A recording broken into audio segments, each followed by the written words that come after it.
ఎట్లున్నది కాంగ్రెస్ పరిస్థితి అంటే మన హైదరాబాద్ లో చెప్తారు. హైదరాబాద్ లా ఎవడో నెక్కతక్క మాట్లాడితే ఏమంటారు?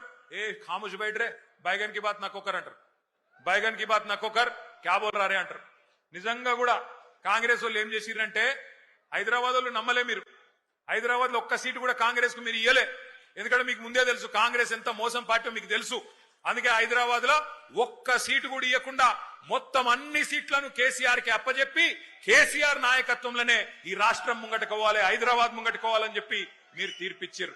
కానీ ఊర్లల్లా ఈ బైగన్ కే బాతిని కొంతమంది నమ్మిరు, ఈ బైగన్ గాళ్ళని కొంతమంది నమ్మిరు, నమ్మి మోసపోయినరు.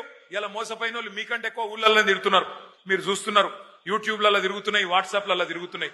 ఈ బైగన్ కే బాతి అంటే ఎట్లుంటాయంటే ఇప్పుడు నేను చెప్పిన చూడు, రేవంత్ రెడ్డి చెప్పిన మాటలు 4,000 ఇస్తా, 6,000 ఇస్తా, కేసీఆర్ 10,000 ఇస్తా, నేను 15,000 ఇస్తా, ఇండ్లు కట్టిస్తా అన్నాడు.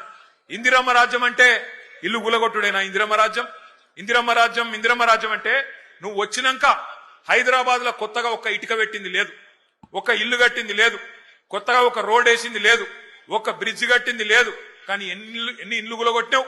ఎంతమందిని ఇండ్లలో ఉండే మా గరీబోళ్లను ఎంతమందిని రోడ్డు మీదకి నూకినావు? నీ హైడ్రా బుల్డోజర్ల అరాచకం ఆగాలంటే ఖచ్చితంగా మన అభ్యర్థి గెలవాలి. ఇవాళ జరుగుతున్న ఈ పోరాటం ఏదైతున్నదో తెలంగాణలో ఉన్న గరీబులకు, తెలంగాణని ఇవాళ గద్దల్లాగా తన్నుక తింటున్న కాంగ్రెస్ వాళ్లకు మధ్యనే జరుగుతా ఉన్నది. మీరు దయచేసి